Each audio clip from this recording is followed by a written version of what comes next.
Ma'am 10 year में था ना एक मर्ज। 11 जो है सबको अब पता होना चाहिए सेक्शन 11 क्या है। रेस जुडिकेटा क्या होता है, रेस जुडिकेटा किसी को भी मैम सारे एक्सप्लेनेशन कर देगा ना साथ। क्या बोल रहे हो शिवम? मैम सारे एक्सप्लेनेशन कर देना रेसिडिकेटा के। रेस जुडिकेटा ही मैं टॉपिक करा देती हूँ, ठीक है। इससे हो सकता है फुल क्लास ना पूछे, शॉर्ट नोट्स पूछ ले, ठीक है। तो आप रेस जुडिकेटा एक बार समझ भी लो, और समझना क्या है मैंने ऑलरेडी समझाया है, तो यू शुड आंसर। एक्सप्लेनेशंस। हाँ हाँ ठीक है, बट पहले शिवम तुम छोड़ो एक्सप्लेनेशन, मुझे बताओ रेस जुडिकेटा क्या होता है। मैम बार ऑन ट्रायल वो ये है कि अगर कोई मैटर डिसाइड हो चुका है तो फिर सब्सिक्वेंट सूट में या फिर दोबारा उस मैटर पे या फिर उस किसी भी मैटर पे जो प्रीवियस सूट में डिसाइड हो चुका है वो उस मैटर पे कोर्ट किसी भी हालत में सुनवाई नहीं करेगी, ना ही उसकी कोई एक्सप्लेनेशन क्या होते हैं रेस जुडिकेटा के, ये तो तुम्हारा कॉमन सेंस से आंसर तुमने दे दिया। Now tell me what are the essentials of res judicata. Explanation में तुरंत बता देती हूँ, एक्सप्लेनेशन में कोई इशू नहीं है। बताओ, जो भी इम्पोर्टेंट एक्सप्लेनेशन है वो बता दिया जाएगा, ठीक है। हर एक्सप्लेनेशन को नहीं पढ़ना है, तो इम्पोर्टेंट बता दिया मैम जाएगा। दो सूट होने दो सूट होने चाहिए मैटर है। दो ma'am if there are two suits subject same between same parties or other or any party जो कि उससे उस पहले किसी भी डिसाइड सूट से कोई राइट एक्वायर करती है वो या फिर उनके लीगल रिप्रेजेंटेटिव्स, ये पार्टीज हो गई। और फिर सब्जेक्ट मैटर सूट का सेम हो और matter issue on the same title, अगर पार्टीज कॉन्टेस्ट करती हैं तो वो दोबारा कोई भी कोर्ट कॉम्पिटेंट कोर्ट और मैटर पहले से कॉम्पिटेंट कोर्ट ने डिसाइड किया है तो वो दोबारा ट्रायल नहीं ठीक होगा। है, बस बस ठीक है ठीक है। तो रेस जुडिकेटा तुमको सबको पता है कहाँ दिया हुआ है, सेक्शन 11 में, ठीक है। और रेस जुडिकेटा का पर्पस क्या है लाने का, क्या मेन ऑब्जेक्टिव होगा। देयर आर 3 ऑब्जेक्ट्स जिसके ऊपर रेस जुडिकेटा बेस्ड था, मैंने पहले भी बताया था। कौन कौन से ऑब्जेक्ट हैं रेस जुडिकेटा के ऊपर?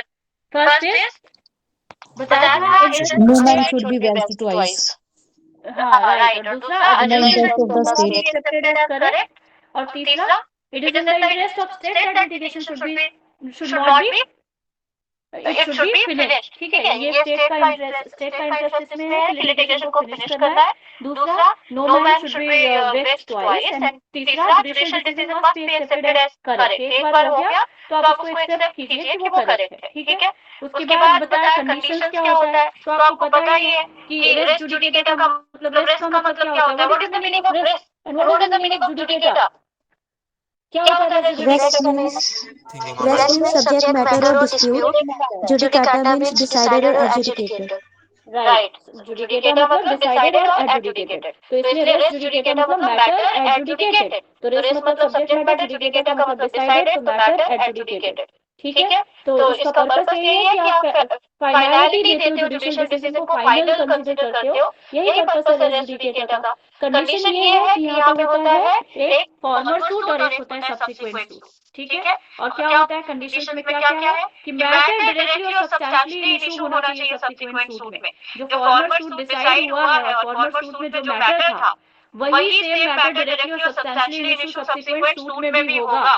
तो this is the first condition. Second condition is between same party होना चाहिए, या उनके थ्रू जो भी रिप्रेजेंटेटिव है बिटवीन द सेम पार्टी, या बिटवीन द सेम रिप्रेजेंटेटिव भी उन पार्टीज के सेम होने चाहिए। मतलब सेम नहीं, पार्टीज के रिप्रेजेंटेटिव के बीच में होना चाहिए। तो इधर suit between the same party और बिटवीन पार्टीज अंडर नो दे और एनी ऑफ द क्लेम, ठीक है। थर्ड पॉइंट क्या है कि सेम टाइटल होना चाहिए। फोर्थ पॉइंट क्या है कि court which has decided the former suit, this is important point, कोई भी नहीं लिखता, भूल जाता है जनरली, कि जिसने पहले जिस कोर्ट ने पहले डिसाइड किया है सूट को, वो कोर्ट कॉम्पिटेंट होना चाहिए सब्सिक्वेंट को सूट को सुनने के लिए, ठीक है।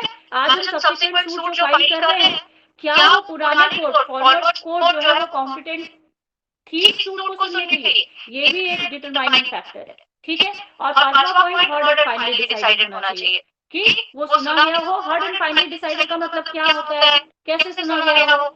हर्ड का मतलब मेरिट पे सुना गया, हाँ, तो हर्ड एंड फाइनली डिसाइडेड भी हो गया। ठीक है, चलो अब मुझे ये बताओ कि तुम्हारा एक्सप्लेनेशन नंबर 1 क्या कहता है?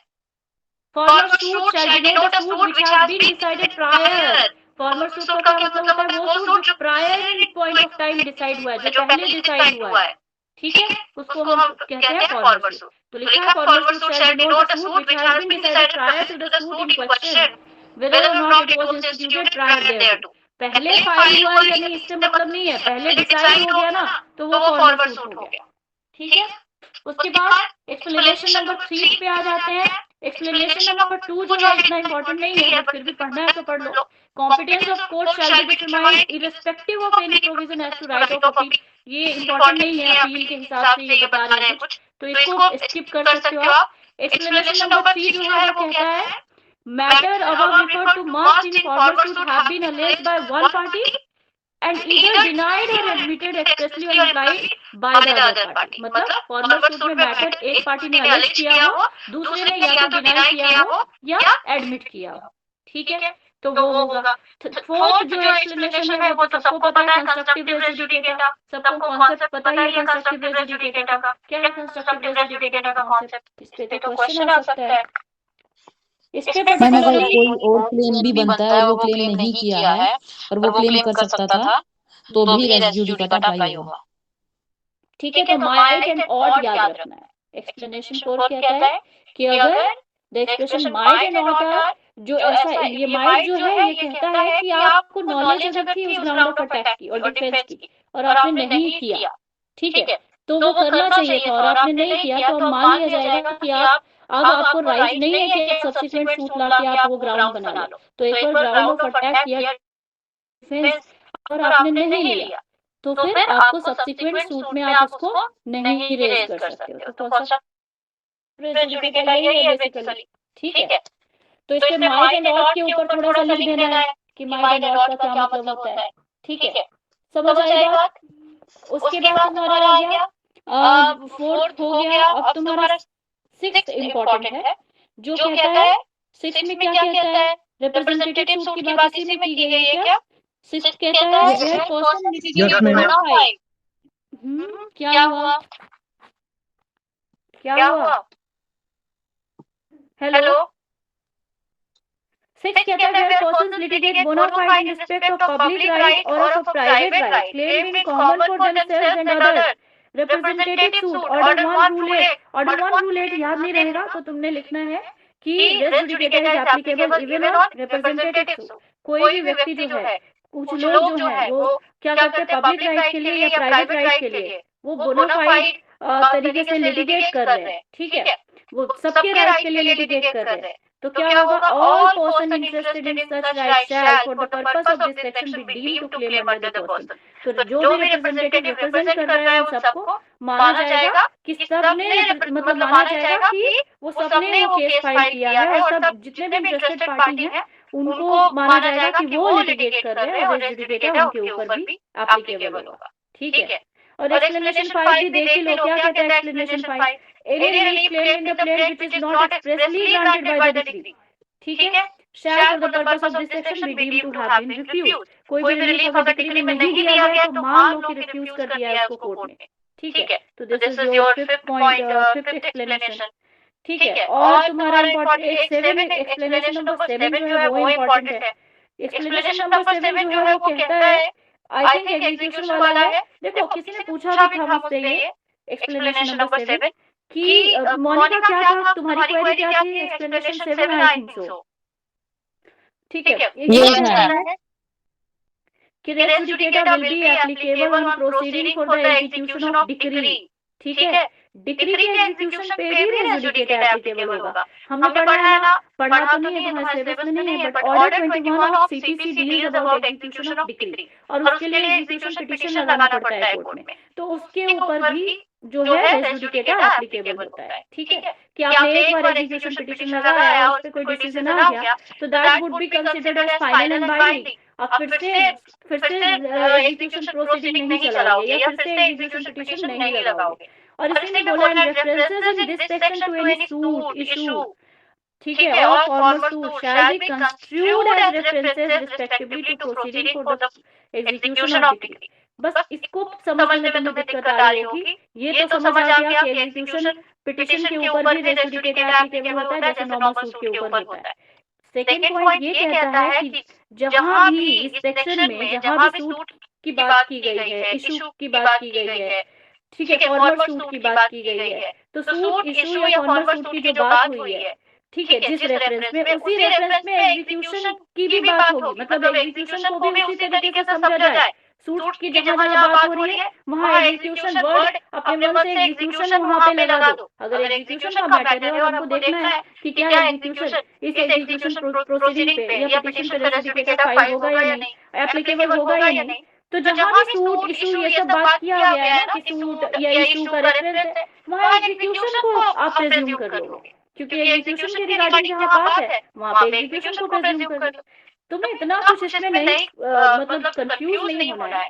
सिर्फ इतना याद रखो कि execution res judicata is also applicable on execution petition और एग्जीक्यूशन प्रोसीडिंग, ठीक है, उसके ऊपर भी एप्लीकेबल है res judicata. So this is the thing, यही तुम्हारा इतना ही इम्पोर्टेंट है इसमें, और ये सब तुमको करके आना है। और डिटेल में तो रेस जुडिकेटा पढ़ाया ही है। क्या रेस जुडिकेटा को प्लेंटिफ के ऊपर एप्लीकेबल होता है, इस पे केस भी पढ़ाया है, होता है या नहीं होता है? Yes ma'am. को डिफेंडेंट के ऊपर एप्लीकेबल होता है। कौन सा केस था ये?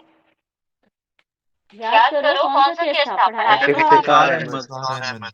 इफ्तिखार अहमद, तो ये इम्पोर्टेंट केस है, तो ये याद रखना है, ठीक है, वो याद रखना। अब रेस जुडिकेटा आ जाता है शॉर्ट नोट में, तो क्या लिखोगे? पहले थोड़ा सा एक्सप्लेन कर दोगे। रेस का मतलब ये होगा, जुडिकेटा का मतलब ये होगा, ठीक है। सेक्शन 11 जो है वो res judicata, doctrine of res judicata की बात करता है। इसको कहते हैं rule of conclusiveness of judgment also, कि एक बार जजमेंट जो पास हो गया उसको कंक्लूडेड मानो, कंक्लूसिव मानो, है ना।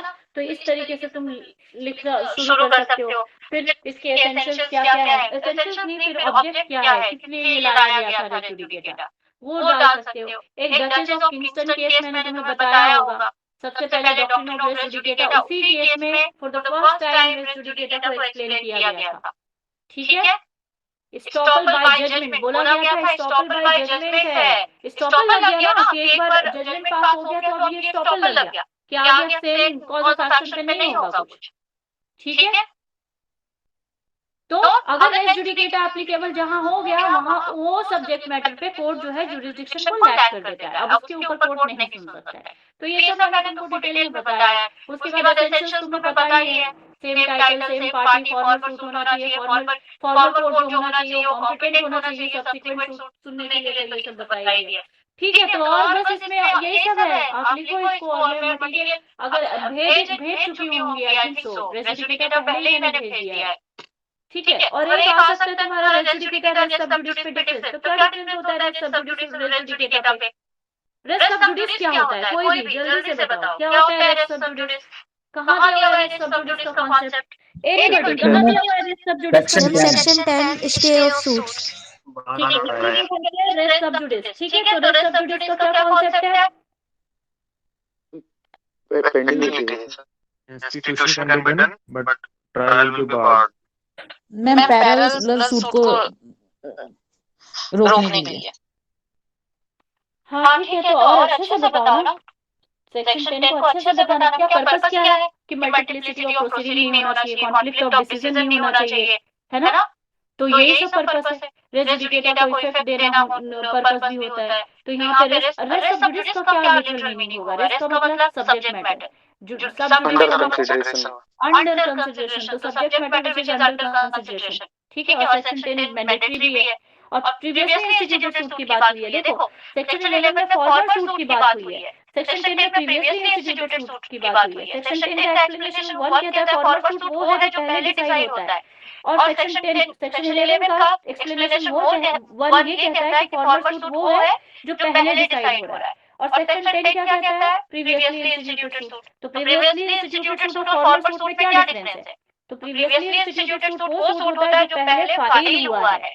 तो सेक्शन 10 में पहले फाइल हुआ जो सूट उसको प्रीवियसली इंस्टीट्यूटेड सूट कहते हैं, ठीक है। तो क्या क्या एसेंशियल्स है? तो सेक्शन 10 भी लिख सकते हो कि जो देखो शैल वर्ड यूज हुआ है, तो मतलब this is a mandatory provision, और इसमें बोला जा रहा है no court shall proceed with the trial कोई भी कोर्ट जो है ट्रायल नहीं करेगी ऐसे सूट का जिसमें जो मैटर इन इशू है वो डायरेक्टली और सब्सटेंशियली इन इशू में था प्रीवियसली इंस्टीट्यूटेड सूट में, और सेम पार्टीज के बीच में या रिप्रेजेंटेटिव के बीच में, उनके रिप्रेजेंटेटिव के बीच में सेम टाइटल के अंदर, ठीक है, where such suit is pending in the same or any court, और वो सूट जो है प्रीवियसली इंस्टीट्यूटेड सूट पेंडिंग है किसी भी कोर्ट में इंडिया के, बट फॉरेन कोर्ट में अगर पेंडिंग होगा तो क्या माना जाएगा, क्या रेस्ट सब जुडिस उस पे एप्लीकेबल होगा, अगर if a case is pending in foreign court तो क्या रेस्ट सब जुडिस उस पे एप्लीकेबल होगा, नहीं होगा। एक्सप्लेनेशन कहता है सेक्शन 10 का, तो एसेंशियल्स क्या क्या है, there must be two suit, एक प्रीवियसली इंस्टीट्यूटेड सूट और एक subsequently instituted suit, matter in issue is directly and substantially the same होना चाहिए, दोनों ही सूट सेम पार्टीज के बीच में होना चाहिए या उनके रिप्रेजेंटेटिव्स के बीच में होना चाहिए, सेम टाइटल होना चाहिए, प्रीवियसली इंस्टीट्यूटेड सूट पेंडिंग कहाँ होना चाहिए, ऐसे कोर्ट में जिसके पास जुरिसडिक्शन है रिलीफ ग्रांट करने की, ठीक है।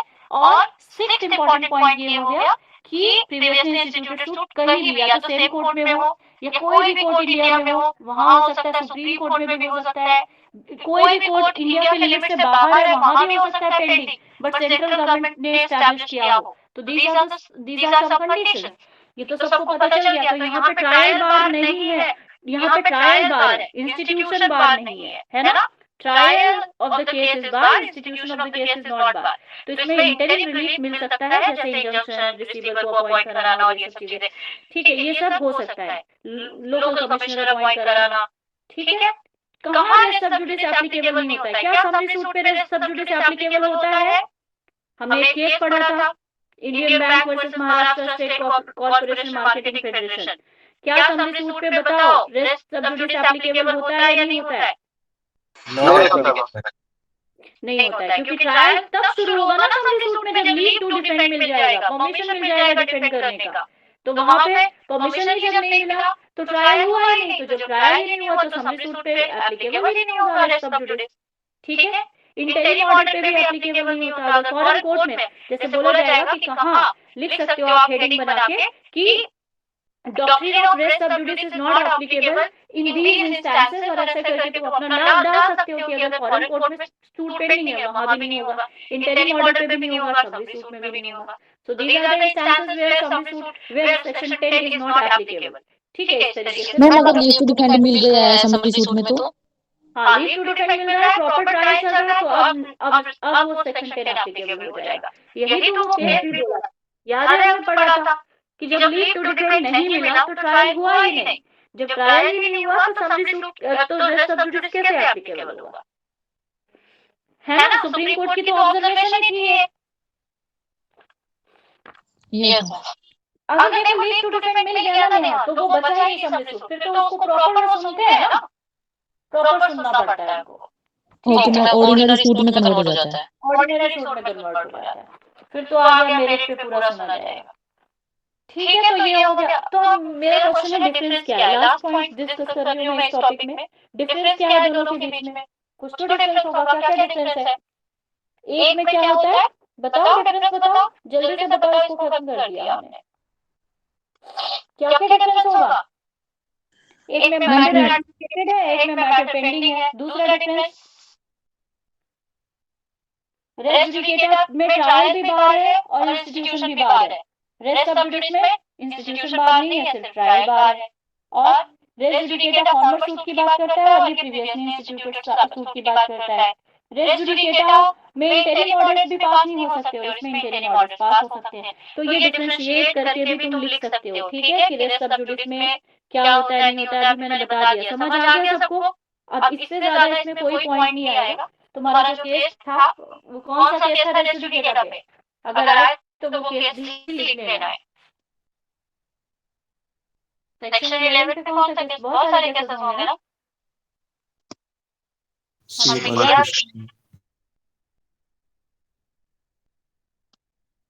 ठीक है। केसेस देखो, मैंने केसेस तुम्हें समरी फॉर्म में बना के भी भेज दिया था, इस टॉपिक किस चीज पे था, किसी को याद है, ऑर्डर 2 रूल 2 पे था ये, तो प्लेंटिफ या को डिफेंडेंट पे रेस्ट जुडिकेटा लगेगा या नहीं लगेगा, ये कौन सा केस था, इफ्तिखार अहमद वर्सेस सैयद मेहरबान अली, ठीक है।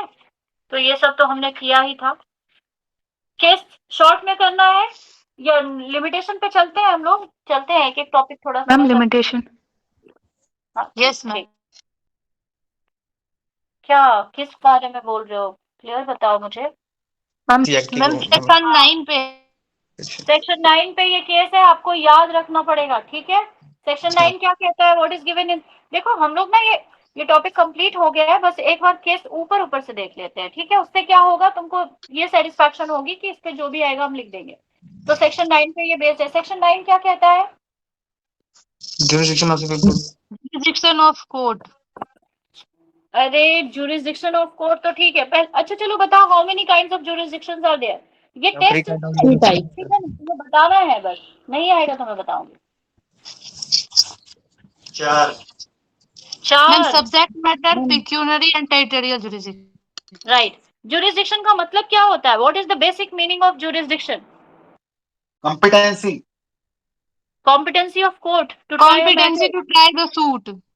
Authority of court to hear and determine a cause और मैटर, राइट, ये भी हो सकता है। तो Raja soap factory versus SP Sant Raj was the case, जिसमें बोला, कोर्ट ने बोला jurisdiction means the extent of the authority of court to hear and determine a cause और matter prescribed with reference to what, subject matter, pecuniary value and local limit।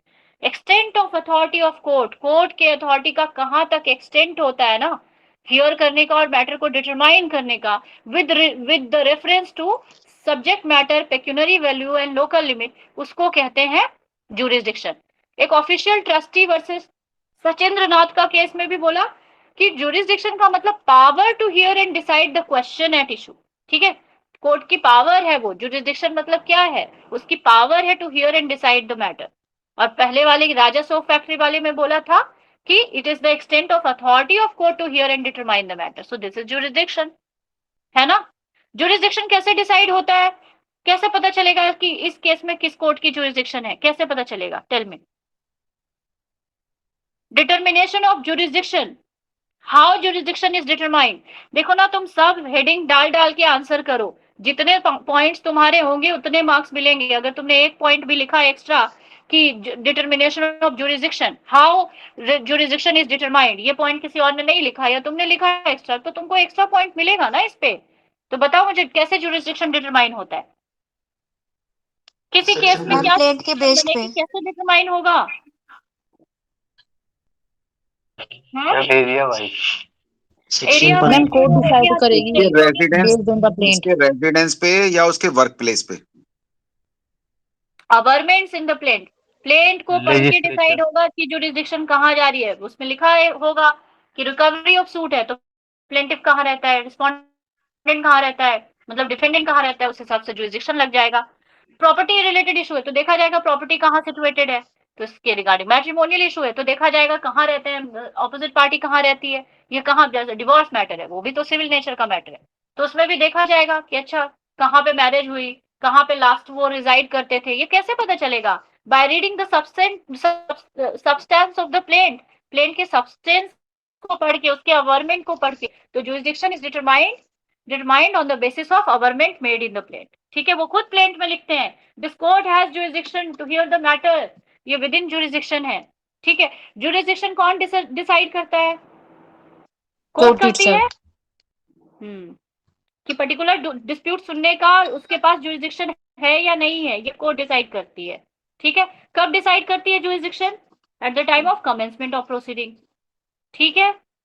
क्या consent दे के jurisdiction को बदला जा सकता है, मेरे और किसी और के बीच में मैटर है और हमने आपस में एग्रीमेंट कर लिए, तो क्या हम दोनों ने एग्रीमेंट कर लिया तो बदला जाएगा jurisdiction. It cannot be taken away by the parties through an agreement or neither it can be changed by a party through an agreement, ठीक है। बट अगर दो जुरिस्डिक्शन है तो उसमें से एक आप चूज कर सकते हो, बट ऐसा कभी भी नहीं हो सकता है कि जुरिस्डिक्शन जो है that is determined, it is completely a legislative process और it is determined by legislature only, legislation ने फिक्स किया हुआ है। पार्टी अपने मन से कंसेंट देके या अग्रीमेंट करके जुरिस्डिक्शन को डिसाइड नहीं कर सकती है, ठीक है। दो चॉइस है तो उनमें से एक को चूज करने के लिए अग्रीमेंट किया जा सकता है, but in no case party जो है कभी भी jurisdiction, they can not take away the jurisdiction और they can not change the jurisdiction of a court, ठीक है। अब काइंड्स ऑफ जुरिस्डिक्शन सबको पता है, पेक्यूनरी, टेरिटोरियल और सब्जेक्ट मैटर जुरिस्डिक्शन। अब मुझे बताओ इनहेरेंट लैक ऑफ जुरिस्डिक्शन क्या होता है। मैम जब सब्जेक्ट मैटर पे बेस्ड हो, और कोई? मान लो अदरवाइज किसी हम का फिर टेरिटोरियल इरेगुलर। जुरिसडिक्शन नहीं है, उसने दूसरे का मैटर सुन लिया और उसने दे दिया डिसीजन, ठीक है, तो क्या वो डिसीजन, वो डिक्री जो है वो वॉइड होगी? Yes ma'am, no subject ma'am. Matter की वॉइड होगी अगर मैं कह पेक्यूनरी। रही हूँ मैं कह रही हूँ टेरिटोरियल जुरिसडिक्शन नहीं है उसका और उसने उस पर डिसीजन दे दिया, तो क्या वो उसका दिया हुआ डिक्री, उसका पास किया हुआ डिक्री वॉइड होगा? No ma'am. वॉइड नो होगा। मैम। नहीं। नो तो ma'am. Territorial jurisdiction, pecuniary jurisdiction, territorial jurisdiction क्या होता है कि हर कोर्ट का एक अपना लोकल लिमिट है, उसी में वो अपना जुरिसडिक्शन एक्सरसाइज करेगा, and that is always fixed by statute, legislature ने ऑलरेडी फिक्स किया हुआ है, ठीक है। जैसे हाई कोर्ट का टेरिटोरियल जुरिसडिक्शन पूरा स्टेट के ऊपर है, सुप्रीम कोर्ट का पूरी कंट्री के ऊपर है, डिस्ट्रिक्ट कोर्ट्स का अपने अपने डिस्ट्रिक्ट में है, राइट, डिवाइडेड है territorial jurisdiction. In the same way pecuniary limits के, पेक्यूनरी जुरिसडिक्शन की जो बात होती है, तो बोला जाता है कि कोर्ट ऑफ लोएस्ट ग्रेड में फाइल किया जाता है केस, ठीक है। आप कोई भी सब्जेक्ट मैटर देखो, उसका पेक्यूनरी लिमिट देखो, उसके अकॉर्डिंग जो लोएस्ट ग्रेड का कोर्ट होगा, जो सुन सकता होगा, वहां फाइल किया जाएगा केस। सब्जेक्ट मैटर जुरिसडिक्शन मतलब डिफरेंट टाइप ऑफ सूट या सब्जेक्ट मैटर पे डिफरेंट कोर्ट के पास जुरिसडिक्शन है सुनने का, ठीक है। फैमिली कोर्ट है, फैमिली मैटर सुनेगी, रेवेन्यू कोर्ट है, रेवेन्यू मैटर सुनेगी, राइट। तो ये सब है, तो वो वही कोर्ट सुनेगी। और अगर इसी को कहते हैं इनहेरेंट लैक ऑफ जुरिसडिक्शन, कोई पर्टिकुलर कोर्ट है, कोई क्रिमिनल कोर्ट है और उसको सिविल का मैटर वहां पे फाइल कर दिया, तो that court will lack inherent, that court will lack jurisdiction. अगर वो फिर भी सुन लेती है सिविल मैटर और डिक्री पास कर देती है, तो that decree will be null and void, ठीक है। तो lack of subject matter jurisdiction is considered as inherent lack of jurisdiction, and decree pass by court without subject matter jurisdiction is null, ठीक है। तो ये सब याद रखना है तुमको, क्योंकि जुरिसडिक्शन पे क्वेश्चन आया हुआ है, तो मैंने तुमको थोड़ा बता दिया, ठीक है। जुरिसडिक्शन पे क्वेश्चंस आए हुए हैं पहले।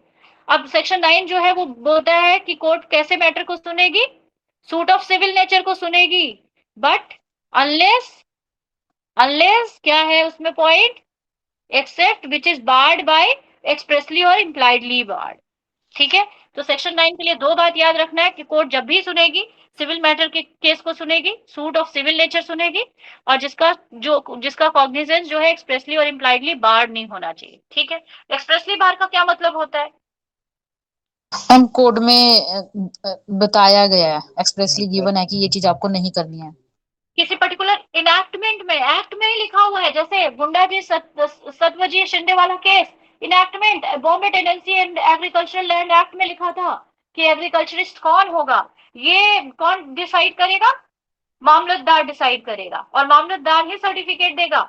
बट इसमें कोर्ट ने बोला, ट्रायल कोर्ट ने, नहीं, ये मामलतदार डिसाइड नहीं करेगा, मामलतदार का दिया हुआ सर्टिफिकेट का कोई एविडेंशियल वैल्यू नहीं है, वैलिड नहीं है, वो हम डिसाइड करेंगे। ट्रायल कोर्ट ने ये बोल दिया ना कि विल डिसाइड कि प्लेंटिफ एग्रीकल्चरिस्ट है या नहीं है, ठीक है। और क्या ट्रायल कोर्ट ने बोला कि ये इंसिडेंटल इशू है। क्या होता है ना कि सेक्शन 9 ये कहता है कि जो मेन इशू होना चाहिए तुम्हारा, वो क्या होना चाहिए, सिविल नेचर का होना चाहिए। प्रिंसिपल क्वेश्चन जो होना चाहिए, that must be of civil nature और सिविल राइट से रिलेटेड होना चाहिए। इंसिडेंटल क्वेश्चन हो सकता है पॉलिटिकल राइट से रिलेटेड हो या रिलीजियस राइट से रिलेटेड हो, बट मेन इशू जो होना चाहिए वो सिविल नेचर का होना चाहिए, ठीक है। तो इसमें गुंडा जी वाले केस में कोर्ट ने, ट्रायल कोर्ट ने यही बोला कि ये तो एग्रीकल्चरिस्ट है या नहीं है, ये इंसिडेंटल इशू है ना, तो इंसिडेंटल इशू को भी हम ही डिसाइड करेंगे। हाई कोर्ट ने क्या किया, हाई कोर्ट ने भी अपहेल्ड कर दिया, कंफर्म कर दिया ट्रायल कोर्ट के डिसीजन को। बट सुप्रीम कोर्ट ने बोला कि नहीं नहीं, एग्रीकल्चरिस्ट कौन है वो डिसाइड करेगा मामलतदार, क्योंकि there is an enactment and that enactment has barred the trial court, that enactment has barred the court to decide, right. Expressly bar है कि यहाँ पे ये पॉइंट जो है मामलतदार ही डिसाइड करेगा, तो मामलतदार ही ये डिसाइड करेगा कि एग्रीकल्चरिस्ट कौन, ठीक है। मामलतदार ही एक्सक्लूसिव फोरम है ये डिसाइड करने के लिए कि वेदर प्लेंटिफ इज एग्रीकल्चरिस्ट और नॉट, ठीक है। This was the case.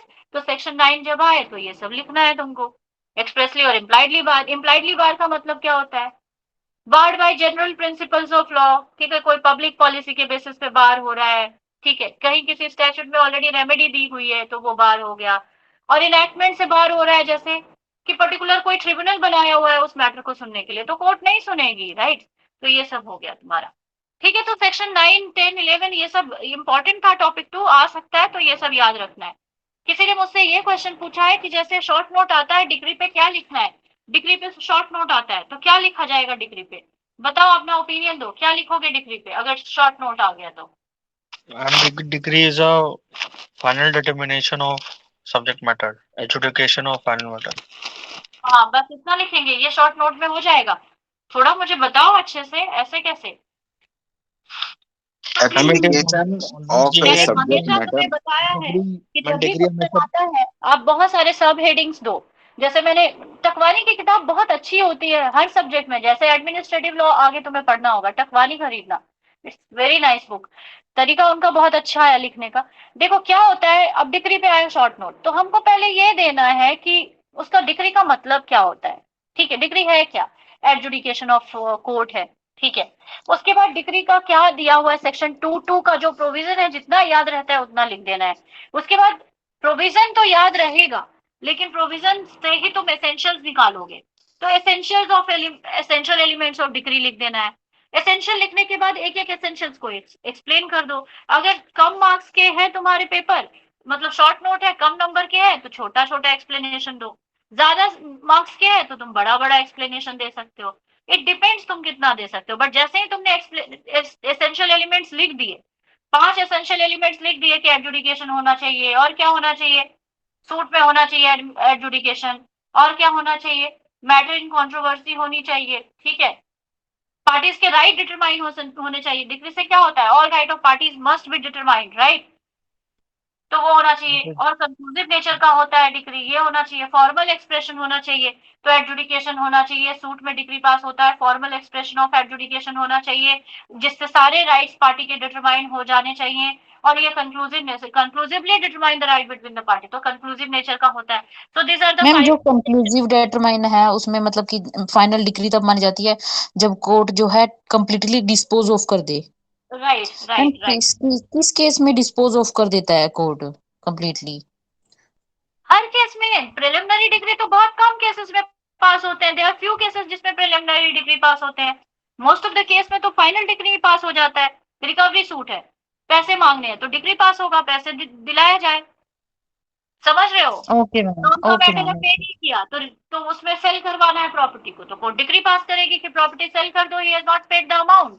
Mortgage का केस है, फोरक्लोजर के लिए केस किया है तो फोरक्लोज करेगी डिग्री पास करके।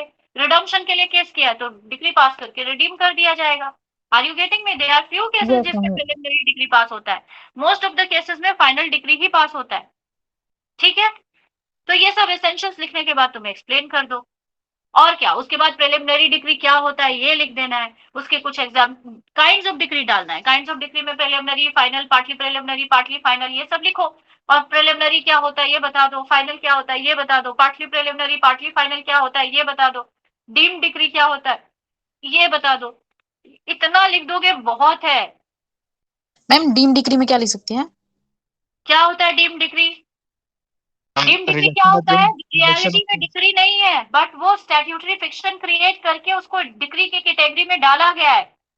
Rejection of plaint is deemed degree, और रेस्टिट्यूशन का ऑर्डर अंडर सेक्शन 144 114 शायद है, वो भी डीम्ड डिग्री है, ठीक है। डीम्ड डिग्री मतलब नेहा जो सच में डिग्री तो है नहीं, लेकिन स्टैट्यूटरी यस मैम, फिक्शन समझ गई। क्रिएट कर दिया गया है। 144 में रेस्टिट्यूशन का ऑर्डर जो आया वो डीम्ड डिग्री है। रिजेक्शन ऑफ प्लेंट जो हो गया वो डीम्ड डिग्री हो गया, है ना? यस मैम, रेस्टिट्यूशन में ये हो गया ना जिसके साथ रोंग हुआ है उसका रोंग को कॉम्पनसेट करना। आप सिर्फ लिखो ना रेस्टिट्यूशन, ठीक है। Question related to restitution is decided by an order and that order is considered as deemed degree, ठीक है। सेक्शन 144 का जिक्र कर देना है तो ये डीम्ड डिग्री हो गया। तो इस तरीके से लिखो, और क्या। तो इतना लिख दोगे तो बहुत है। डिग्री और डीम्ड डिग्री में क्या अंतर है, लिखना है तो लिख देना, नहीं लिखना है तो मत लिखना। लिखने को तो कोई लिखना चाहे तो पता नहीं कितना लिखा जाए, तो तुम्हें देखना है कि शॉर्ट। लेकिन इतना याद रखो जितने भी सेक्शन, जितने भी इंपॉर्टेंट प्रोविजंस है, एटलीस्ट बेयर एक्ट पढ़ के जाओ, ठीक है। बेयर एक्ट पढ़ोगे तो एसेंशियल्स निकाल के अंदर का कुछ लिखोगे अच्छे से। बेयर एक्ट भी नहीं पढ़ा रहेगा तो बहुत मुश्किल हो जाएगा। तो जहां से भी दुक्की से पढ़ रहे हो, कहीं से भी पढ़ रहे हो, जो भी पढ़ना है पढ़ो, but bare act should, bare act पे थोड़ा कमांड होना जरूरी है। किसी ने पूछा ऑर्डर और रूल लिखा जाएगा या नहीं लिखा जाएगा, अरे लिखना है। इम्पोर्टेंट जो है उसमें तो छोड़ ही नहीं सकते हो, तुम्हारे मार्क्स कटेंगे नहीं क्या? अब रेस जुडिकेटा लिखे और हमको पता ही नहीं है कौन सा वो है, तो कैसे चलेगा काम? तो ऐसा नहीं है, याद रहना जरूरी है। ठीक है, और क्या किसी ने लिमिटेशन बोला? लिमिटेशन में क्या बोला है, क्या पूछना है? हमें order two and rule two CPC and res judicata में डिफरेंसेस कुछ मैम है? देखो सेम ही बात कहता है, इतना कुछ खास डिफरेंस नहीं है। ऑर्डर टू रूल टू में भी वही कहता है कि जो भी आपने क्लेम रिलिंक्विश कर दिया फिर आप उसके लिए नहीं करोगे केस फाइल, यही बात है ना। फिर आप सूट फाइल नहीं करोगे। ऐसे डिफरेंस तो तुमको नहीं आएगा लिखने के लिए कि डिफरेंस लिखो, क्योंकि बात मिला जुला के वही है। बस मैंने बताया ना कि सेक्शन में है, कुछ चीजें सेक्शन में लिखी है, कुछ चीजें ऑर्डर में लिखी है। समझ आया?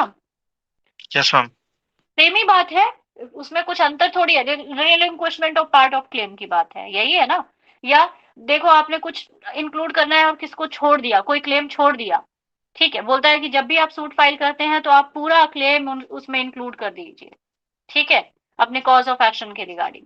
बट अगर प्लेंटिफ कुछ रिलिंक्विश कर रहा है, ही मे रिलिंक्विश, तो अगर उसने वो क्लेम रिलिंक्विश कर दिया, समझ लो कभी कभार क्या होता है, who is asking this question? कौन पूछ रहा था? अनुराग। अनुराग।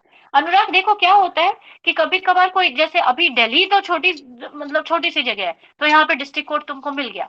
यूपी इतनी बड़ी स्टेट है, कोई एक डिस्ट्रिक्ट का मैटर है। अब क्या होता है कि वो मैटर जो है नहीं आ पा रहा है वहां के डिस्ट्रिक्ट कोर्ट के जुरिस्डिक्शन में, पेक्यूलरी लिमिट क्रॉस कर जा रहा है, ज्यादा उसकी वैल्यू ज्यादा है, हाई कोर्ट में फाइल करना पड़ेगा। तो कोई बहुत दूर रहता है और वो इलाहाबाद हाई कोर्ट नहीं जाना चाहता है फाइल करने के लिए इतनी दूर, तो वो खुद भी अपने पोर्शन, जो क्लेम का पोर्शन है, उसको रिलिंक्विश कर सकता है खुद, ताकि वो उस कोर्ट के जुरिस्डिक्शन में आ जाए। तो एक बार उसने रिलिंक्विश कर दिया तो बाद में फिर उस इशू को रेज नहीं कर सकता सब्सिक्वेंट सूट फाइल करके, ठीक है। तो एक बार प्लेंटिफ ने अगर ओमिट कर दिया कुछ फाइल करने के लिए, रिलिंक्विश कर दिया कोई क्लेम का पोर्शन, तो उसको अलाउ नहीं किया जाएगा बाद में कि आप उस पर फिर से केस फाइल करें, ठीक है। वही बात मिला जुला के वही है, ऑर्डर टू रूल टू में भी वही चीज है कहीं ना कहीं, ठीक है। ओके। बस ये वो सेक्शन की बात हो रहा है इसमें ऑर्डर टू रूल टू में, तभी तो तुम्हें ऑर्डर रेस जुडिकेटा के साथ इसको पढ़ा रहे हैं, है ना, ऑर्डर टू रूल टू को। चलो ठीक है, आगे 1 मिनट बस। ये बताओ जो भी पूछना है बताओ। केसेस देखो मैंने ऑलरेडी डिस्कस किया हुआ है, तो तुम अपनी क्वेरीज बताओ। और जो भी क्लास नहीं अटेंड कर पाए थे उनके लिए मेरा मत, क्योंकि दिस इज नॉट पॉसिबल कि एक एक केस को हम फिर से डिस्कस कर पाए, क्योंकि वो थोड़ा Yes, टाइम ma'am. है। तो आप लोग, मैं जो है सिंगल वाली जो बुक है उसमें बहुत शॉर्ट शॉर्ट में दिया हुआ है, तो और मैंने तो कुछ अंडरलाइन करके भी भेजा था, पूरा डिटेल में नहीं पढ़ना है तुमको, इतना ही थोड़ा सा फैक्ट समझने की जरूरत है। उसके बाद ट्रायल कोर्ट का डिसीजन देख लो क्या बोल रहा है trial court, finally supreme court ने क्या बोला है वो रूलिंग बन जाती है, तो सुप्रीम कोर्ट का डिसीजन फाइनल है, वो रूलिंग बन जाएगी। तो तुम्हें इतना ही तो करना है। और जो जो इम्पोर्टेंट टॉपिक मैंने ऑलरेडी 4-5 ही टॉपिक बताया है मैंने तुमको, कुछ कुछ टॉपिक से तो बताए हैं, वो टॉपिक करके जाओ ना, यू विल फील कॉन्फिडेंट, ठीक है। अपील में substantial question of Chunnilal Mehta हो गया, कोपी सेठी हो गया, या गिल एंड कॉर्पोरेशन बिमला कुमारी वाला जो भी केस है, सब सब्सटैंशियल क्वेश्चन ऑफ लॉ पे ही है। आई थिंक सो, जब मैंने पढ़ाया था दीज आर द केसेस जो सब्सटैंशियल क्वेश्चन ऑफ लॉ पे। तो तुम्हें इतना पता होना चाहिए कि सुप्रीम कोर्ट ने क्या बोला है, सब्सटैंशियल क्वेश्चन ऑफ लॉ क्या होता है, ठीक है, उसके रिगार्डिंग क्या प्रिंसिपल दिया है, कुछ कुछ प्रिंसिपल दिए थे सुप्रीम कोर्ट ने, तो वो सब तुमको याद रखना है ना। तो यही सब करना है, और तो कुछ इतना इशू नहीं है इसमें। मैम ये फॉर्म ऑफ समन जो उसमें होता है मैम, ये इंजंक्शन में सबरी प्रोसीजर मैम, ये form of summon for judgment जो फॉर्म 4A है, और मैम फॉर्म नंबर 4 और फॉर्म नंबर 4A और अपेंडिक्स बी। मैम इसमें form of summon for judgment और फॉर्म ऑफ समन में क्या डिफरेंस होता है? तुम्हारा क्वेश्चन नहीं समझ आया, क्या बोला तुमने? मैम एक समरी प्रोसीजर में एक फॉर्म नंबर 4 होता है, एक form number 4A of appendix B. हाँ फॉर्म नंबर 4 है एक, हाँ और मैं फॉर्म नंबर 4A है समन फॉर जजमेंट। हाँ, समन्स फॉर जजमेंट, जब भी जजमेंट पास करेगी कोर्ट, तो भी डिफेंडेंट को एक समन भेजा जाएगा। That is form number 4A। तो समझ गए ना आप? देखो, सेक्शन 2 में जो है वो फॉर्म नंबर 4 की बात की गई है। अपेंडिक्स बी में फॉर्म नंबर 4 की जो बात है, that is given in section 2। ये जो समन्स है, वो समन भेजा जाता है डिफेंडेंट को, ताकि वो लीव टू डिफेंड अप्लाई करे। उसमें लिखा है कि आपको लीव टू डिफेंड अप्लाई करना है, तो कितने दिन में अप्लाई करना है?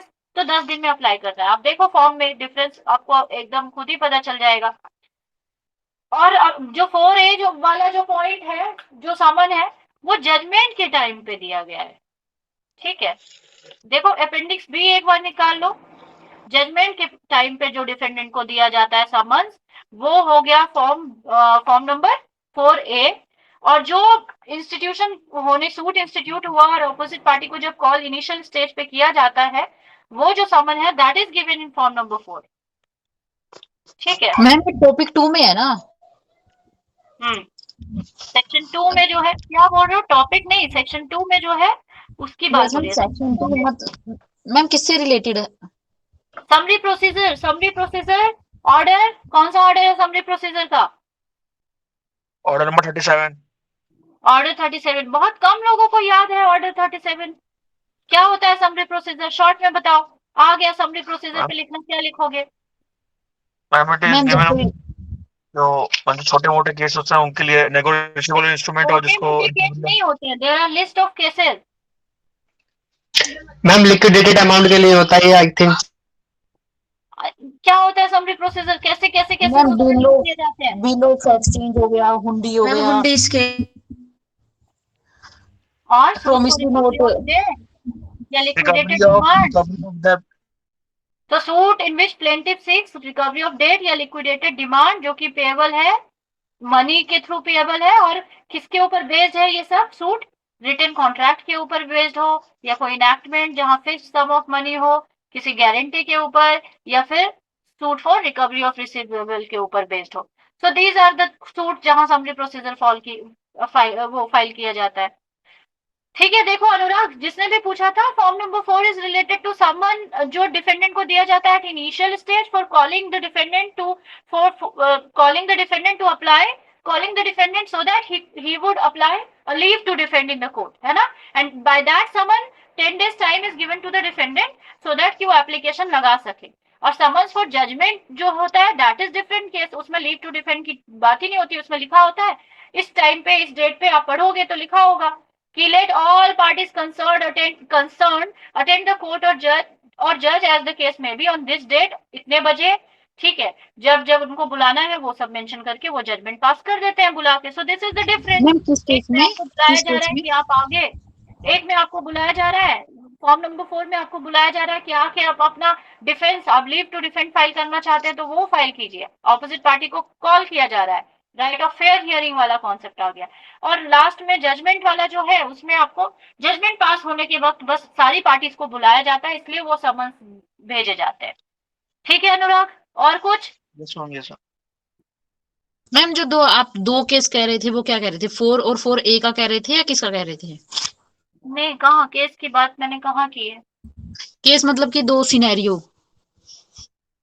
नहीं, यही दो सिनेरियो हुआ ना। हाँ, फॉर्म नंबर 4 और form number 4A। Form number 4 शुरू में ही इसमें समन भेज दिया गया ना ऑपोजिट पार्टी को, है ना, कि आप अपना आइए, लीव टू डिफेंड फाइल करना है कीजिए, नहीं करना है तो मत कीजिए। लीव टू डिफेंड भी फाइल कर देंगे तब भी कोर्ट का डिस्क्रिप्शन है, उसको लगेगा कि ठीक है इसका लीव टू डिफेंड ग्रांट करना चाहिए तो करेगी कोर्ट, नहीं लगेगा तो नहीं करेगी कोर्ट। और फॉर्म नंबर 4A की जहां तक बात है, वो जजमेंट के टाइम पे दोनों पार्टी या जितने भी पार्टी हैं वहां पे उन सबको बुलाया जाएगा, right? So this is the thing, और तो कोई बात नहीं है। समरी सूट अच्छे से करके जाओ, इस पे आएगा भी क्वेश्चन, केसेस भी आएंगे, और हर साल तो आया ही है इस पे क्वेश्चन, तो इस बार भी मैडम एक आएगा। क्वेश्चन है, मैडम एक क्वेश्चन है। मैडम बताइए। वैसे तो हमारे सिलेबस में तो 1 to 5 लिखा हुआ है, लेकिन आगे इंटरलोकेटरी ऑर्डर भी है। नहीं, इंटरलोक्यूटरी ऑर्डर भी तो करना है, मैंने भेजा तो था एक बार इंटरलोक्यूटरी ऑर्डर। क्या होता है interlocutory order? We have to grant interim relief. बताओ exactly inter rule 6 to 10 rule 6 to 10 ma'am order number 39 rule हाँ 6 to 10 ऑर्डर 39 में आप देखोगे तो लिखा है रूल्स 6 to 10, बिल्कुल करेक्ट। देखो इसको पता है। रूल नंबर 6 क्या कहता है कि अगर कोई सामान पेरिशेबल आइटम है तो कोर्ट जो है वो इंटरिम रिलीफ देके, इंटरिम ऑर्डर, इंटरलोक्यूटरी मतलब इंटरिम ऑर्डर, बीच में दिया गया ऑर्डर, तो इंटरिम ऑर्डर पास करके उसको सेल करने की, कोई भी सामान जो जिसका स्पीडी डिस्पोजल डिके हो रहा है, नेचुरल डिके हो रहा है, तो कोर्ट जो है उसको क्या करेगी, उसको सेल करवा सकती है एट वंस। ठीक है। या क्या हो सकता है, रूल नंबर 7 जो है वो भी that is also interlocutory order. Rule number 7 क्या कहता है कि कोर्ट ऑर्डर कर सकती है regarding detention, preservation and inspection of subject matter of the suit. इसके लिए भी आप कोई भी पार्टी अगर एप्लीकेशन फाइल करता है तो कोर्ट क्या कर सकती है, ऑर्डर दे सकती है कि सब्जेक्ट मैटर को डिटेन करो, प्रिजर्व करो, इंस्पेक्ट करो। ठीक है। उसको डिटेन, प्रिजर्व या प्रोटेक्ट करने के लिए कोई पर्सन को ऑथराइज भी कर सकती है। ठीक है, किसी पर्टिकुलर पर्सन को। तो यही सब है, सैंपल लेने के लिए भी बोल सकती है कोर्ट। ठीक है, किसी पर्सन को ऑथराइज कर सकती है court bite for taking sample, लिखा है सी में, फॉर ऑल और any purpose aforesaid authorise any sample to be taken also. So these are interlocutory order. Interlocutory order है ये, इंटरिम ऑर्डर है। रूल 8 क्या कहता है कि कब करना है? रूल 8 क्या कहता है, application of plaintiff for an order under rule 6 और 7 may be filed at any time after the institution of suit. Suit file होने के बाद वो एप्लीकेशन लगा सकता है इंटरिम इंटरलोक्यूटरी ऑर्डर के लिए। ठीक है। और डिफेंडेंट कब लगा सकता है एप्लीकेशन? जब वो प्रेजेंट हो जाएगा उसके बाद लगा देगा। ठीक है। उसी तरह रूल 9 और रूल 10 भी कर लेना है। तो रूल 6, 7, 8, 9, 10 जो है ये इंटरलोक्यूटरी ऑर्डर है। 10 क्या है? Deposit of money. कोर्ट कहती है कि where the subject matter of suit is money, कोई मनी है या कोई रिलीफ है, ठीक है, और some other thing capable of delivery, delivery करने वाली कोई चीज है या कोई पैसा है। ठीक है। तो कोर्ट क्या कर सकती है? कोर्ट ऑर्डर कर सकती है कि आप इसको कोर्ट में डिपॉजिट करिए, इतने पैसे की बात है, या ये सामान डिलीवर करिए कोर्ट में। तो this is also interlocutory order. Rule 9 क्या कहता है? Where land paying revenue to government और टेन्योर लायबल टू सेल, अगर लैंड पेइंग रेवेन्यू जो है वो subject matter of the suit है, ठीक है, और पार्टी पोजेशन में है उस लैंड के, ठीक है, और उसने गवर्नमेंट रेवेन्यू पे नहीं किया या रेंट पे नहीं किया, तो क्या होगा? कोर्ट क्या करेगी इसमें? तो कोर्ट बोलेगी जो इसका इमीडिएट पोजेशन लेने के लिए जो लायबल है उसको कोर्ट उस इमीडिएट पोजेशन दिला देगी। ठीक है। या फिर क्या कर सकती है कोर्ट? एज द केस में भी सच लैंड और tenure is consequently order to be sold. अब लैंड पेइंग रेवेन्यू है, रेवेन्यू आप पे ही नहीं कर रहे हो तो सेल भी करने का ऑर्डर दे सकती है court. So these are interlocutory order, है ना। 6, 7, 9, 10 में जो है इंटरलोक्यूटरी ऑर्डर क्या क्या है वो दिया हुआ है। 8 में दिया हुआ है कि कब फाइल किया जा सकता है। तो हो सकता है शॉर्ट नोट में इंटरलोक्यूटरी ऑर्डर पूछ, देखो शॉर्ट नोट तो जरूर पूछेंगे, वो शॉर्ट नोट वाला क्वेश्चन तो होना ही है, क्योंकि वो फर्स्ट टॉपिक छोड़ ही नहीं सकते, डिक्री विक्री वाला, डिक्री मीन प्रॉफिट ये सब नहीं छोड़ेंगे, वो देंगे। तो शॉर्ट नोट तो आ ही सकता है, और शॉर्ट नोट में ही इंटरलोक्यूटरी ऑर्डर आ जाए। तो इंटरलोक्यूटरी ऑर्डर समझ आ गया। आप कैसे लिखोगे इंटरलोक्यूटरी ऑर्डर? वो ऑर्डर है जो during the pendency of the suit जो है इंटरिम ऑर्डर्स जो फाइल किए जाते हैं, these orders are considered as interlocutory order and is given in, कहाँ दिया हुआ है आपको बता देना है, ऑर्डर 39 रूल 6 to 10। ठीक है। और कुछ पूछना है आपको गोपाल जी? मैम यही इंजेक्शन ऑर्डर है ना? ठीक है मैम, ठीक है मैम। ये जो एक होता है रिजेक्शन ऑफ जो प्लेंट होती है, तो हम उसमें एक होता है कि आपने कोर्ट फीस नहीं दी, और दूसरा मैम एक होता है, और दूसरा एक होता है कि नॉट सफिशिएंटली स्टैम्प्ड। तो हम ये स्टैम्प्ड का मतलब थोड़ा मतलब समझ में नहीं आ रहा मैम, स्टैम्प्ड का। एक स्टैम्प पेपर लगाया जाता है कोर्ट में, ठीक है, जितने का प्लेंट होता है उस हिसाब से स्टैम्प पेपर बनवाना पड़ता है कोर्ट में। ठीक है। और कोर्ट फीस एक अलग चीज है, स्टैम्प पेपर अलग चीज है। अच्छा मैम, स्टैम्प पेपर अलग है और ये कोर्ट फीस अलग अलग है, बिल्कुल बिल्कुल। मैम इंजंक्शन और इंटरलोक्यूटरी ऑर्डर दोनों ही पेंडेंसी में दी जाती है ना? क्या? इंजंक्शन और इंटरलोक्यूटरी ऑर्डर दोनों दिए तो केस पेंडेंसी में ही जाते हैं ना? पेंडेंसी में ही, हाँ बिल्कुल। इंजंक्शन नहीं, नेहा तुम कॉन्सेप्ट मिक्स कर रही हो। इंटरलोक्यूटरी ऑर्डर जरूरी नहीं है, किसी भी केस में इंटरलोक्यूटरी ऑर्डर दिया जा सकता है। इन द सेम वे इंजंक्शन भी किसी भी कोर्ट में किसी भी केस में दिया जा सकता है, ठीक है, बट जरूरी नहीं है इंजंक्शन टेम्पररी हो। ठीक है, टेम्पररी इंजंक्शन है तो ठीक है, टेम्पररी इंजंक्शन टेम्पररी पीरियड के लिए दे दिया गया, fix time of period. Temporary injunction 3 condition में ग्रांट किया जाता है, या तो फिक्स पीरियड ऑफ टाइम के लिए टेम्पररी इंजंक्शन ग्रांट किया जाएगा, या अंटिल दूसरा ऑर्डर नहीं आता है तब तक के लिए ग्रांट किया जाएगा, और till the disposal of the case के लिए किया जाएगा। तो समझ आया? इंटरिम इंजंक्शन डिफरेंट चीज है, इंटरलोक्यूटरी ऑर्डर डिफरेंट चीज है। इंटरलोक्यूटरी ऑर्डर मतलब ये सारे इंटरिम ऑर्डर्स इंटरलोक्यूटरी ऑर्डर हो गए जो आपने पढ़ा 6 to 10 में, और टेम्पररी इंजंक्शन जो है ऑर्डर 39 रूल 1 to 3 उनमें टेम्पररी इंजंक्शन की बात हुई है। और injunction can be temporary, can be permanent, right? समझ आई बात? वैसे दोनों अब सही बात है कि पेंडेंसी ऑफ सूट के टाइम पे ही दिया जाएगा, क्योंकि ये भी तो टेम्पररी है ना, परमानेंट थोड़ी है। तो जब तक सूट पेंडिंग है तब तक ही एप्लीकेबल होगा टेम्पररी भी, टेम्पररी इंजंक्शन भी। In the same way interlocutory order भी यही है कि बीच में एक ऑर्डर, इंटरिम ऑर्डर्स पास किए जा रहे हैं during the pendency of the suit. ठीक है? ठीक है Neha? Okay ma'am. But suit तो परमानेंट इंजंक्शन का भी फाइल होता है, तो जरूरी नहीं है आपको टेम्पररी इंजंक्शन वर्ड यूज करना चाहिए, क्योंकि इंजंक्शन करोगे तो injunction means both temporary as well as permanent. Yes ma'am, मैं इंजंक्शन में टेम्परेरी बाय डिफॉल्ट लगा रही थी ना, क्योंकि टॉपिक में टेम्परेरी है तो उस वजह से। हाँ, नहीं नहीं नहीं, लेकिन टेम्पररी इंजंक्शन ही बोलना है, ठीक है? चलो ठीक है, और कुछ? मैम एक्नॉलेजमेंट और एडवर्स पोजीशन मैम लिमिटेशन का। हाँ, एक्नॉलेजमेंट किस में है? सेक्शन 18 में। क्या कहता है सेक्शन 18? सेक्शन 18 क्या कहता है कि मान लो पीरियड ऑफ लिमिटेशन खत्म हो गया है, एक डेट जो है उसको पे करने का एक टाइम पीरियड दिया गया था, वो टाइम पीरियड खत्म हो गया, ठीक है? या खत्म होने से पहले, सॉरी खत्म नहीं हुआ, खत्म होने से पहले एक्नॉलेज कर लिया है ऑपोजिट पार्टी ने कि ठीक है मुझे इतना पेमेंट करना था। देखो ना सेक्शन 18 देखो, तो जिस दिन उसने एक्नॉलेज किया उस दिन से फ्रेश पीरियड ऑफ लिमिटेशन शुरू हो जाएगा उस केस में, ठीक है? सेक्शन 18 यही कहता है कि before the expiration of prescribe period, prescribe period, period of limitation नहीं, आपको प्रेस्क्राइब पीरियड ही बोलना है, लिखना है वहां पे कि अगर प्रेस्क्राइब पीरियड के एक्सपायर होने से पहले ही कोई सूट या एप्लीकेशन में प्रेस्क्राइब पीरियड था, उसके एक्सपायर होने से पहले ही, ठीक है, कोई प्रॉपर्टी या राइट से रिलेटेड कोई सूट या एप्लीकेशन फाइल किया जाना था और उसमें प्रेस्क्राइब पीरियड दिया हुआ है, और उस प्रेस्क्राइब पीरियड से पहले ही लाइबिलिटी को दूसरी पार्टी एक्नॉलेज कर लेता है उस प्रॉपर्टी या राइट के रिगार्डिंग कि ठीक है मुझे पेमेंट देना है तुम्हें, मैं मानता हूँ इस चीज को। और वो एक्नॉलेज कैसे कर रहा है? ऐसे नहीं हवा हवाई ऊपर ऊपर से बात कर रहा है कि हाँ कि मुझे देना है पेमेंट, मैं दे दूंगा, नहीं ऐसे नहीं। वो एक्नॉलेज कैसे करता है? राइटिंग में, सिग्नेचर के थ्रू, ठीक है? जिसके अगेंस्ट में प्रॉपर्टी या राइट क्लेम किया जा रहा है वो व्यक्ति जो है he has given acknowledgement before the expiration of prescribe period. मान लो 3 महीने का प्रेस्क्राइब पीरियड है, सूट या एप्लीकेशन फाइल करना होता है 3 महीने के अंदर अंदर।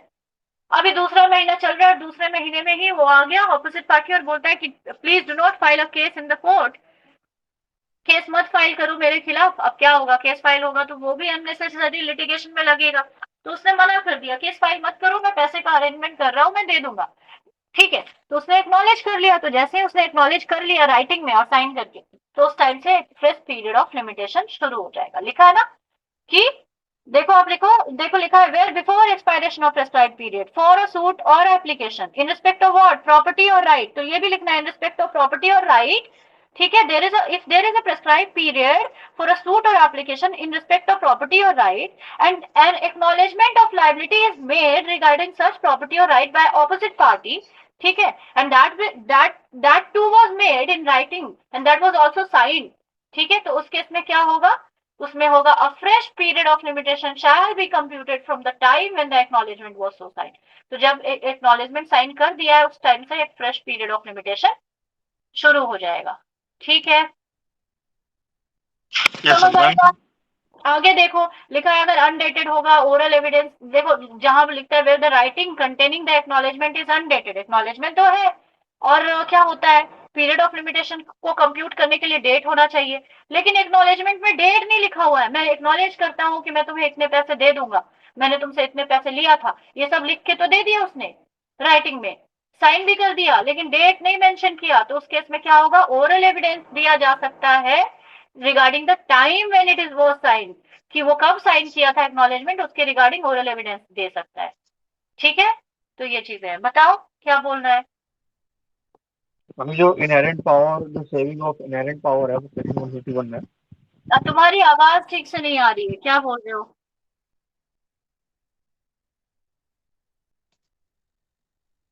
हेलो। हम जो हाँ, अभी हाँ ma'am saving of inherent power है सेक्शन 151 में, हाँ तो मैम उसमें लिखा है कि नथिंग शैल, ऐसे ही में मैं nothing shall include to limit and affect the power of inherent power. तो हम ये लेजिस्लेचर भी नहीं कर सकती, मतलब अफेक्ट, मतलब चेंज नहीं कर सकती लेजिस्लेचर एक्ट ला के? नहीं, inherent power is not something which is given by legislature or taken by legislature. ठीक है, वो कोई दे या ले नहीं रहा है उसमें अनुराग, ठीक है? वो court by virtue of being court उसके पास है। No one will take, no one can give inherent power to the court, ठीक है? और जब ये लिमिटेशन है मैम करने के लिए, बट अब देखो क्या होता है, आपने क्लास अटेंड किया होता तो आपको पता चलता। There are limitations on inherent power. Condition है ना कि आप इस परिस्थिति में इनहेरेंट पावर का यूज नहीं करेंगे। क्या क्या लिमिटेशन है? देखो ये तो फिक्स है, ये इतना जान लो कि इनहेरेंट पावर को कोर्ट नहीं लेजिस्लेचर लेजिस्लेट करके नहीं ले सकती है, right? This is for sure, क्योंकि एंड्स ऑफ जस्टिस को सिक्योर करने के लिए और abuse of process of court को प्रिवेंट करने के लिए कोर्ट को इनहेरेंट पावर तो दिया ही गया है। And nothing in this code shall be deemed to limit or otherwise affect. ये कोर्ट जो है ना तो लिमिट कर सकता है ना ही अफेक्ट कर सकता है इनहेरेंट पावर को, कोर्ट के इनहेरेंट पावर को, क्योंकि लिया और दिया नहीं जा सकता। वो कोर्ट जब बनी तो by virtue of being a court उसके पास होता ही होता है। But there are limitations on inherent power. अब ऐसा नहीं है कि कोर्ट इनहेरेंट पावर का यूज करके सब बदल दे, अपने मर्जी से अलग ही एक नई कहानी ही शुरू कर दे, एविडेंस ही नहीं ले। समझ आई बात? या एविडेंस का राइट ही किसी का क्लोज कर दे। Are you getting me? Normal सरकम आप समझ रहे हो कि ऐसा नहीं कर सकती है कोर्ट कि आपका जो राइट है उसको ही खत्म कर दे या इस कोड के अगेंस्ट में चली जाए। तो देयर आर सम लिमिटेशंस जो मैंने ऑलरेडी पढ़ाया है। क्या क्या लिमिटेशंस है इनहेरेंट पावर के ऊपर? अगर कोड में ऑलरेडी, अगर सीपीसी में ऑलरेडी अगर दिया है प्रोविजन, तब तक यूज नहीं करेगी। तब तक यूज नहीं करेगी, ये है लिमिटेशन। अगर सीपीसी में ऑलरेडी रेमेडी दी गई है तब तक, मतलब वो डिस्कशनरी पावर। अगर किसी प्रॉब्लम, अगर हाँ ये है कि अगर कोई एक्सप्रेस प्रोविजन है जो एग्जॉस्टिवली कवर करता है कोई इशू को, तो उस पर इनहेरेंट पावर को यूज करने की जरूरत ही नहीं है। कोर्ट के पास जुरिसडिक्शन नहीं है तो कोर्ट अपने मर्जी से एज्यूम नहीं कर लेगी जुरिसडिक्शन को इनहेरेंट पावर का यूज करके, ठीक है? उसके बाद भी कोई भी पर्टिकुलर देखो कोई भी अगर कोड में कोई प्रोविजन दिया हुआ है तो इनहेरेंट पावर का यूज करके उसको, मतलब इनहेरेंट पावर कोर्ट इस तरीके से यूज नहीं कर सकती है जिससे कि प्रोविजन को कॉन्ट्राडिक्ट कर दे। समझ आया? प्रोविजन विल ऑलवेज प्रिवेल, जो प्रोविजन है सो है। तो whatever is given expressly in the court will not be conflicted by the inherent power, ठीक है? सो ये चीजें तुमको याद रखना है। अगर स्टैट्यूट में ऑलरेडी रेमेडी दी हुई है तो ठीक है ना, रेमेडी तो ऑलरेडी दी हुई है तो इनहेरेंट पावर क्यों दिया जाएगा उस केस में? उस केस में inherent power will not be exercised. समझ आया? यस मैम, जैसे 148 में एनलार्जमेंट ऑफ टाइम है, जैसे 30 डेज का हमने कोर्ट ने एक्स्ट्रा टाइम दे दिया 30 डेज का। तो एक बार आपने बताया था क्लास में, हम 90 डेज तक मैक्सिमम वैलिड हो सकता है। जैसे है ना, 148 में भी तो वो है ना पर्टिकुलर इंस्टेंस है, स्पेसिफिक इंस्टेंस है जहां पे इनहेरेंट पावर का यूज होता है, तो इनलार्जमेंट ऑफ टाइम के लिए यूज होता है। हाँ बिल्कुल, तो यूज कोर्ट दे सकती है, इनलार्जमेंट ऑफ टाइम कर सकती है कोर्ट इनहेरेंट पावर का यूज करके। मैम लिमिटेशन के 2 केस बचे हुए हैं, वो बता देते। राजेंद्र सिंह वर्सेस संता सिंह और संपूर्ण सिंह वाला केस। ठीक है, चलो अब हो गया। और किसी को कुछ पूछना है? मैं थोड़ा सा 5 मिनट्स ब्रेक ले लेती हूँ। अब बाकी कोई किसी को पूछना है कुछ तो बताओ मुझे। मैं 4:30 तक ही कराऊंगी, तो अभी मुझे 5 मिनट्स ब्रेक चाहिए। उसके बाद लिमिटेशन के वो 2 प्रोविजन और सबको 26, 27, 28 करना है तो 26, 27, 28 में समझा दूंगी। और कुछ तो नहीं रह गया आई थिंक सो। और बाकी तुम लोगों को कोई दिक्कत नहीं होनी चाहिए। मैंने क्लियर एक चीज बोली है, जो टॉपिक बताया है मैंने वो टॉपिक करके जाओ। केस को समरी में करके जाओ। केस को लर्न करने का तरीका मैंने बताया, कीवर्ड से रिलेट करना होता है। अब गुंडा जी वाला केस है, अब गुंडा जी वाला केस किससे रिलेटेड है? जुरिसडिक्शन से रिलेटेड है, मामलतदार से रिलेटेड है। तो इस तरीके से Mamlatdar word is the key word, कि मामलतदार का कोई इशू था, उसको डिसाइड करना था एग्रीकल्चरिस्ट कौन होगा। ऐसे करके माइंड में रखो ना, उस तरीके से याद हो जाएगा केस। तो सारे केस का एक लिस्ट बना लो, लिस्ट में लिख दो ये केस जो है इसका, ये केस इसका, ये केस इसका, ये केस इसका है, उसका कीवर्ड लिख दो। कहानी तो एक बार पढ़ ही चुके हो तुम, कीवर्ड लिखो और ध्यान करो, वो याद आ जाएगा। ठीक है, अब मैं 5 मिनट्स में आती हूँ, लिमिटेशन का देखना होगा, देख लेंगे अभी हम लोग। चलो ठीक है। कि अगर हमने ऑर्डर 7 रूल 11 में प्लेंट की है तो रिटर्न स्टेटमेंट का लिखना कोई जरूरी नहीं है, कि वो सिर्फ एक प्रोसीजरल इरेगुलरिटी है।